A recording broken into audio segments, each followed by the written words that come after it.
और ताज़ा खबर बड़गांव से, जहां पर सेना ने 2 आतंकियों को ढेर किया है। आतंकियों से हथियार और बारूद बरामद किए गए हैं। विशेष इनपुट पर सेना ने अभियान चलाया, जिसमें 2 आतंकियों को मार गिराया। हथियार और बारूद इनके पास से बरामद हुए हैं। जवानों ने चेकिंग के दौरान संदिग्ध वाहन को रोका था और खुद को घिरता देख आतंकियों ने फायरिंग की। सेना के जवानों ने दोनों आतंकियों को मार गिराया। सेना और पुलिस की संयुक्त क्षेत्र नियंत्रण पार्टी ने एक संदिग्ध वाहन को रोकने की कोशिश की। आतंकियों ने गोलीबारी शुरू कर दी और जवाबी कार्रवाई में 2 आतंकियों को सेना ने ढेर कर दिया। बड़गांव से खबर, जहां पर 2 आतंकियों को ढेर किया गया है। संदिग्ध वाहन को रोका गया चेकिंग के लिए और खुद को घिरता देख आतंकियों ने फायरिंग शुरू कर दी, जिसके बाद पुलिस ने भी पलटवार किया। जवाबी कार्रवाई में दोनों आतंकियों को ढेर कर दिया। सेना का एक्शन लगातार जारी। इंटेलिजेंस के इनपुट के आधार पर संदिग्ध वाहन को जब पुलिस ने रोकने की कोशिश की तो वाहन में बैठे आतंकी घबरा गए। खुद को घिरता देख उन्होंने फायरिंग शुरू कर दी, लेकिन पुलिस ने जवाबी कार्रवाई करते हुए दोनों आतंकियों को ढेर कर दिया। बड़ी कामयाबी।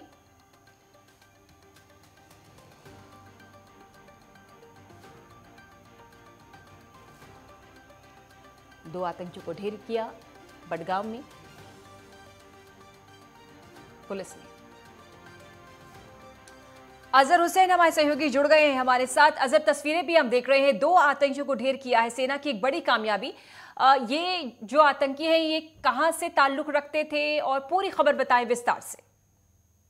देखिए, ये सेंट्रल कश्मीर बडगाम का एरिया है, तो सिक्योरिटी फोर्सेस को ऑलरेडी जो इनपुट्स मिले थे कि वहां से कुछ मिलिटेंट्स की गतिविधि है। तो बाद में उन्होंने एक नाका लगाया था पुलिस और सिक्योरिटी फोर्सेस ने मिलके। तो जो ही ये वाहन जो टाटा मोबाइल में सवार थे दोनों मिलिटेंट, और ये जब वहां से क्रॉस हो गए बडगाम के कोर्ट रोड के पास में, जब ये क्रॉस करने लगे तो वहां पे सिक्योरिटी फोर्सेस ने सबसे पहले व्हीकल को इशारा किया कि रोकने के लिए, लेकिन वो नहीं रुकी और उसके बाद में मिलिटेंट्स ने जो है सिक्योरिटी फोर्सेस के ऊपर हमला कर दिया। और हमले के बाद में जो वहां पे ये शूट आउट हुआ है उसमें 2 मिलिटेंट जो है वहां से रिएलिटेट किए गए हैं। और दोनों मिलिटेंट जो है पुलवामा डिस्ट्रिक्ट, जो जनूबी कश्मीर का पुलवामा डिस्ट्रिक्ट है, वहां से ताल्लुक रखते हैं। और एक का नाम जो है अरबाज और दूसरे का नाम शाहिद है, और दोनों पुलवामा से हैं। और इनका जो संगठन है वो लश्कर तैयबा से ताल्लुक रखते थे। और एडीजीपी ने जो ट्वीट करके बताया कि रिसेंटली जो बडगाम में इनकाउंटर हुआ था वहां पे जो है ये भाग गए थे, और उसके बाद में आज ये शूट आउट पेश आया। आज सुबह मॉर्निंग में कोर्ट रोड के बाहर, बडगाम के कोर्ट रोड के बाहर, और दोनों मिलिटेंट्स को वहां पे हलाक कर दिया गया है। और इस इनकाउंटर के बाद में इनके तहवील में भी काफी मात्रा में जो है गोला बारूद भी वहां पे जब्त कर लिया गया है। पूजा, चूंकि सेना तो लगातार एक्शन मोड में रहती है अजहर, लेकिन जो वहाँ के रहवासी हैं, जो स्थानीय नागरिक हैं वहाँ के, वो जाहिर सी बात है हर वक्त इस दहशत में रहते होंगे कि कब ऐसा कौन सा पल गुजरे कि उनके सामने आतंकी आ जाए या इस तरह की बड़ी घटनाओं को अंजाम दे डाले। लेकिन चूंकि वहाँ पर सेना हमेशा एक्टिव मोड में रहती है, इसलिए बहुत हद तक जो रहवासी हैं वहाँ के, जो नागरिक हैं, वो सेफ जोन में हैं। लेकिन फिर भी जब ऐसे घटनाक्रम सामने आते हैं तो लोगों में दहशत जरूर होता होगा अजहर। जी बिल्कुल। इससे पहले जब भी कोई इनकाउंटर होता था तो जो security, due to security reason, तो पूरे इलाके को सबसे पहले सील किया जाता था।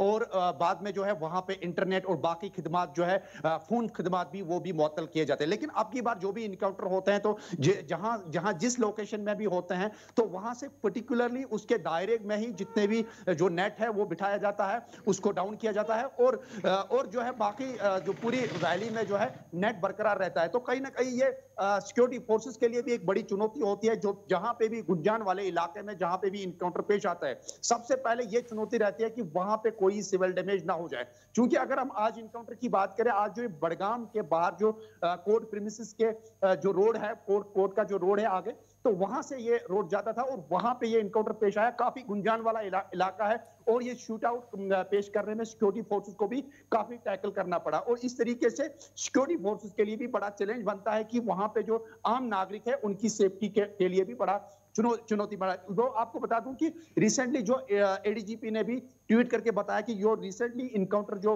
बडगाम में पेश आया, तो वहां पे जो ये मिलिटेंट जो वहां से भाग गए थे, वो 2 मिलिटेंट थे जो वहां से भाग गए थे। तो इस तरीके से सिक्योरिटी फोर्सेस ने एक बड़ी कामयाबी वहां पे हासिल की है। और दूसरा ये कि वहां पे कोई सिविल डैमेज या कोई कैजुअलिटी पेश नहीं आई है, तो इस हवाले से ये सिक्योरिटी फोर्सेस के लिए एक बड़ी कामयाबी मानी जाएगी। अजहर, जरा ये इलाका बताएं, किस तरह का इलाका है बडगाम में जहां पर ये एनकाउंटर हुआ है, किस तरह का इलाका है? देखिए पूजा, ये सेंट्रल कश्मीर है। श्रीनगर जो सिटी है, सिटी से तकरीबन ये 20 किलोमीटर की दूरी पर वाक़ा ये बडगाम डिस्ट्रिक्ट है। और ये सेंट्रली है। और इसके जो बगल में एक कोर्ट प्रेमिसेस है, कोर्ट के प्रेमिसेस के बाहर जो मेन रोड जाता है, तो वहां पे ये शूट आउट पेश आया। और शूट आउट के दौरान जो है काफी इसके अगल बगल में काफी गुंजान वाली एरिया है, काफी आबादी वाला एरिया है। और इस तरीके से आज का जो इनकाउंटर है, सिक्योरिटी फोर्सेस और पुलिस के लिए एक बड़ी चुनौती थी कि गुंजान वाले एरिया में कोई सिविल डैमेज ना हो जाए। और इस तरीके से ये एक बड़ी कामयाबी है पूजा। इस पूरे घटनाक्रम को लेकर, एनकाउंटर को लेकर पुलिस की तरफ से, सेना की तरफ से ऑफिशियल कोई स्टेटमेंट अजहर?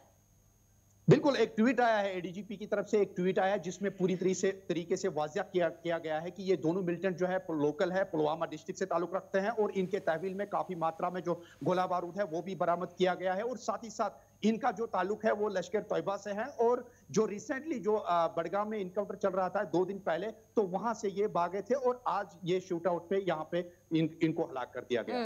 पिछले लंबे समय से हम देख रहे हैं, हालांकि पहले समय में बीते कई सालों के मुकाबले हम देख रहे हैं कि 2014 के बाद से हालात सामान्य होते नजर आ रहे हैं, बेहतर स्थिति में हैं, क्योंकि सरकार ने भी फ्री हैंड दे रखा है सेना को।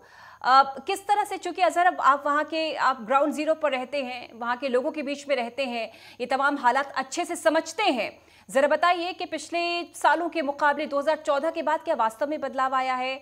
सेना के साथ लोगों, पहले सेना पर आरोप भी बहुत लगाते थे वहां के रहवासी, लेकिन क्या अब सेना के साथ कंपैटिबिलिटी बन पाई है?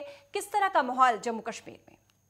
देखिए, एक तरह से सेना, चाहे हम सेना की बात करें, सीआरपीएफ की बात करें या जम्मू कश्मीर पुलिस की बात करें, एक तो इनकाउंटर पेश आते हैं या लॉ एंड ऑर्डर को मेंटेन करने के लिए हमेशा जम्मू कश्मीर पुलिस, सीआरपीएफ और सेना जो है मिलके ये काम कर रहे हैं। और साथ ही साथ जितने भी सेंट्रल से प्रोग्राम आते हैं, चाहे सद्भावना के प्रोग्राम आते हैं, चाहे सिविक एक्शन प्रोग्राम के प्रोग्राम आते हैं, तो उस दौरान जो है सेना और सिक्योरिटी फोर्सेस मिलके जो है आम लोगों की मदद करते हैं। और साथ ही साथ अगर हम 2014 की बात करें, क्योंकि 2014 को पूजा आपको बता दूं कि कश्मीर घाटी में एक भयंकर जो है सैलाब आया था। और उस सैलाब में एनडीआरएफ टीम, सेना, सीआरपीएफ, पुलिस ने मिलके यहाँ के लोगों की मदद की थी। और लोगों की मदद के साथ साथ जहां पे भी सामग्री, जो भी जरूरती चीज है, चाहे खाने पीने की चीजें हैं, चाहे मेडिकल एड कुछ भी हो, तो वहां पे सेना, हमारी सिक्योरिटी फोर्सेस जो है पेश रही है। उसके बाद में कोविड-19 की बात करें या 2019 का जो शटडाउन था, वहां पे भी सिक्योरिटी फोर्सेस ने काफी जो है मदद की है सिविल में। और इस तरीके से जो एक गैप थी, जो 2014 से पहले जो गैप थी पुलिस और सिविल के दरमियान या सिक्योरिटी फोर्सेस और सिविल के दरमियान, वो गैप अभी जो है कहीं ना कहीं वो कम दिखाई दे रही है। और साथ ही साथ जितने भी अगर हम नौजवानों की बात करें, चाहे केपीएल, कश्मीर प्रीमियम लीग जो आर्मी ने ऑर्गेनाइज किया था, उसमें भी काफी जो यहाँ से जवान है जो नेशनल खेल के आ गए हैं, तो वो उनका जो साधन जो बना वो आर्मी के थ्रू ही बना, आर्मी के टूर्नामेंट के थ्रू ही बना, या सिविक एक्शन प्रोग्राम जो सीआरपीएफ चला रही है या जम्मू कश्मीर पुलिस अपने टूर्नामेंट चला, वो साधन बना और उनको आगे जाने का मौका मिला। और इस तरीके से जो एक गैप थी सिक्योरिटी फोर्सेस, पुलिस और सीआरपीएफ के बीच में, जो सिविल का जो आपस में लोगों के बीच में वो गैप थी, वो कहीं ना कहीं कम दिखाई दे रही है। आज की डेट में अगर मैं बता रहा हूं, 2014 से पहले अगर कहीं पे इनकाउंटर होता था, सबसे पहले पत्थरबाजी होती थी, उसके बाद में पूरे इलाके को कॉर्डन ऑफ किया जाता था, और उसके बाद में इंटरनेट भी डाउन किया जाता था। तो आज की डेट में देखिए, बडगाम में, सेंट्रल कश्मीर के बडगाम में इनकाउंटर पेश आया, कोई इंटरनेट डाउन नहीं है, हर एक जो है कोई पत्थरबाजी नहीं है। तो इस तरीके से लग रहा है कि कहीं ना कहीं जो है लोग भी इस चीज को सपोर्ट कर रहे हैं, सिक्योरिटी फोर्सेस के शाना बशाना काम कर रहे हैं। पूजा, शुक्रिया आपका अजहर हुसैन इस खबर पर जानकारी देने के लिए। बड़ी कामयाबी सेना को, 2 आतंकी थे।